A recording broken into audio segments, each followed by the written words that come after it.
You are not broke because you do not earn enough. You are broke because of 8 invisible habits that feel completely normal. And at least one of them is happening to you right now. Here are the 8 money habits that are quietly draining your wealth. Habits so deeply wired into everyday behavior that most people go their entire lives without ever spotting them. Emotional spending. Let's start with the one that drives almost everything else: emotional spending. And here's the thing: you are almost never aware it is happening when it happens. You don't walk into a store thinking, I am going to buy something to feel better. You walk in because you had a rough week, because the meeting was frustrating, because the Sunday felt a little too quiet. And buying something, anything, is one of the fastest, most socially acceptable ways to produce a feeling of control, of reward, of relief. Here's what the neuroscience actually shows. The moment you make a purchase, your brain releases a small pulse of dopamine, the same chemical released by food, by social validation, by winning. And your brain remembers what triggered that pulse. So the next time the emotional weight arrives, your brain pulls up the same solution: buy something. It's not a character flaw, it's a conditioned loop running beneath your conscious awareness. Consumer psychologist Rick Peters found in his research that the majority of non-essential consumer spending is not driven by desire for the product, it's driven by a desire to shift an emotional state. You are not shopping, you're self-medicating, and the store knew that before you walked in. The break? Next time you feel the urge to buy something non-essential, pause for 90 seconds and name what you are actually feeling, not what you want to buy, what you are feeling. The purchase urge dissolves more often than you would believe, because what you were buying was relief, and relief doesn't have a price tag. Subscription blind spot. This one was engineered specifically around a quirk in human attention. Your brain allocates focus to things that feel significant. A $400 purchase feels significant. Your brain registers it, examines it, remembers it. A $14.99 charge on the 18th of every month does not. It slides cleanly under the threshold of conscious attention, and the entire subscription economy was built on that exact gap. A study published in the Journal of Consumer Research found that people underestimate their monthly subscription spending by an average of 197%. Not a little off, nearly double. The average household carries 8 to 12 active subscriptions at any given time. Do the math on that quietly right now. 8 subscriptions averaging $15 each is $120 a month, $1,440 a year, for services you have stopped consciously valuing because they became invisible. The fix is so simple it feels almost insulting. Once a month, open your bank statement and go through every single recurring charge. Every one. Cancel anything you cannot immediately justify. Not anything you might use eventually. Anything you cannot immediately justify right now. You'll find money you forgot you were spending, every time. Urgency trap. This is one of the most psychologically precise manipulation tools ever built into retail, and it works on almost everyone, including people who know it is happening. 48-hour sale, only 3 left in stock, price increases at midnight. These phrases are not informational, they are neurological interventions. They activate the amygdala, the brain's threat detection center, which immediately shifts you out of deliberate, analytical thinking and into reactive loss aversion mode. You are no longer evaluating whether you want this, you are responding to the perception that you are about to lose something. Behavioral economist Dan Ariely demonstrated across multiple experiments that time pressure consistently increased purchase rates and decreased buyer satisfaction simultaneously. People bought more but regretted more. The urgency bypassed the desire evaluation process entirely and replaced it with fear of missing out. And fear is a very expensive decision-making framework. The antidote is a single rule.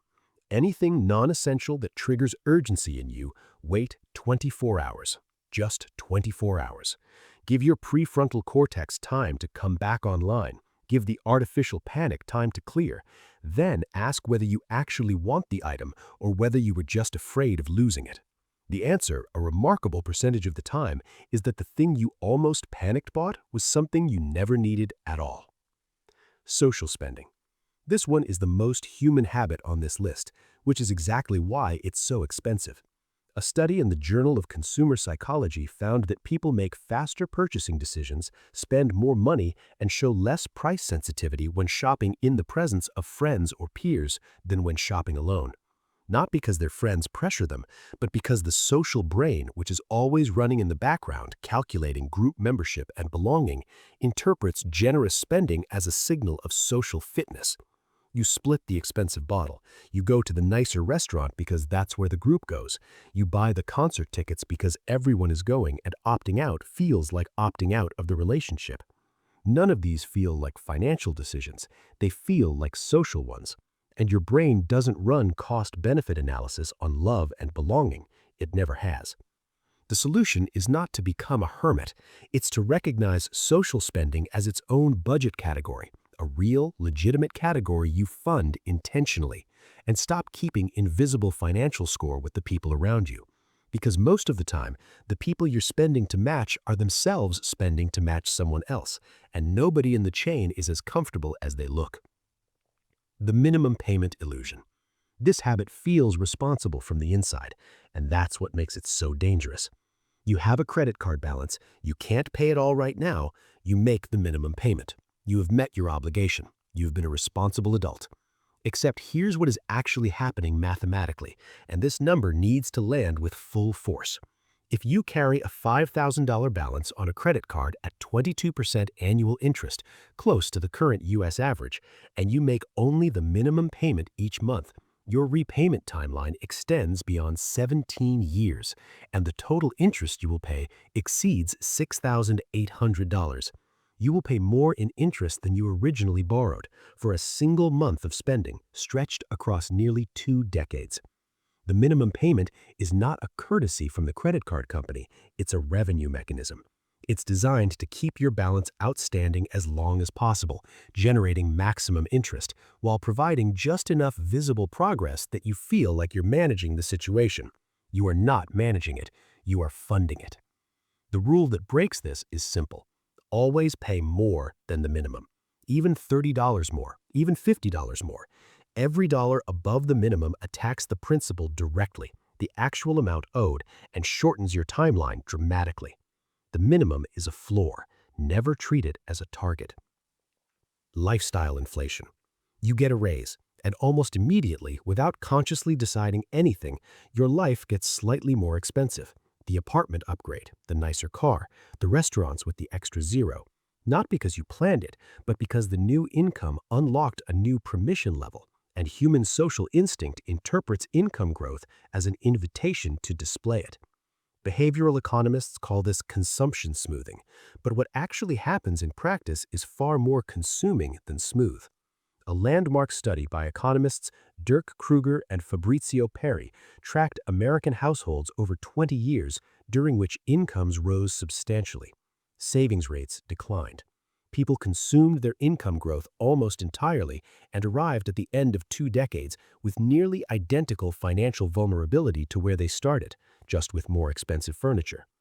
The single most powerful financial habit available to anyone receiving a raise is almost embarrassingly simple. Keep your spending exactly where it is for 6 months after any income increase. Every dollar of that raise goes directly to wealth-building assets, automatically, before lifestyle has a chance to absorb it. After 6 months, you can allow a deliberate, partial, proportional spending increase if you genuinely choose to, but the automatic, unreflective upgrade is one of the most consistently expensive defaults a person can have over a working lifetime. The reward trap. After a hard week, after a long project, after a month that asked a lot from you, you deserve something. And you're not wrong, you do. The problem is not the impulse to reward yourself. The problem is that "I deserve this" has so thoroughly been co-opted as a purchasing justification that the phrase now functions almost entirely as a sales trigger, with almost no relationship left to any real achievement psychology.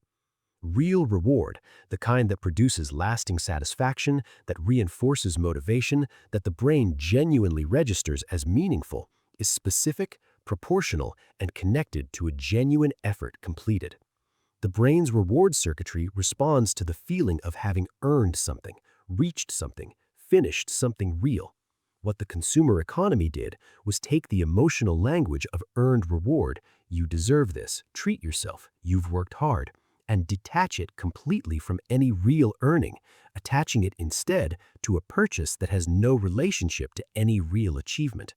And your brain knows this at some level, which is why retail therapy so consistently produces what researchers call post-purchase deflation, the brief dopamine spike followed by a quiet flatness that is the brain registering that the reward didn't match any real accomplishment. Financial avoidance. The last habit is the quietest and in many ways the most corrosive. It is the systematic, often unconscious act of not looking at your money, not checking the balance, not opening the statement, not calculating what you actually owe, what you actually have, or what you are genuinely spending every month.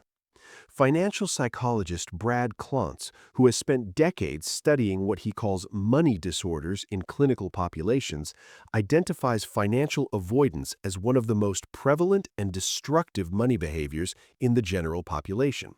And he traces it not to laziness or irresponsibility, but to emotional pain.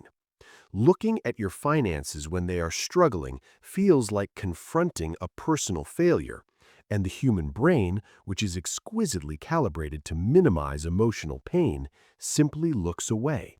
It rationalizes the avoidance. It finds reasons why right now is not the moment. It tells a story about looking later, when things are better, when there is more to look at. But the debt does not shrink because you are not watching. The account does not grow because you have not opened the app. And the longer the avoidance continues, the wider the gap grows between your financial reality and your aspiration, which makes looking more emotionally painful, which makes avoidance more compelling. This is a spiral. It tightens silently over years. The exit requires one uncomfortable act. Look. Open the account. Write every number down, every balance, every debt, every monthly outgoing. Not to fix everything, not to make a plan, just to see what is there. Because research on financial avoidance is consistent on one striking finding. The simple act of looking, of making the invisible visible, reduces the emotional intensity of the financial situation almost immediately. What is known can be managed. What you refuse to see only grows in the dark. And here is the thread connecting all 8. None of them feel like financial failures in the moment. They feel like reasonable human responses to real situations: stress, success, belonging, protection, which is exactly why they survive for decades unexamined. But the moment you name one of them in your own life, something shifts. The invisible thing that was running your financial behavior becomes visible, and visible things can be worked with. Pick the one habit from this list that landed hardest. Write it down right now. Just the name. That is your starting point. Not 8 habits at once. One. The one that felt uncomfortably familiar. Because real behavioral change builds from a single identified pattern and the decision to interrupt it, not from trying to fix everything simultaneously and exhausting the very willpower you need. You were never broken. You were running human psychology in an environment built to exploit it. Now you can see the exploitation, and that changes everything. Subscribe, because every week we go this deep on the behaviors and psychological patterns that quietly run your life without your permission.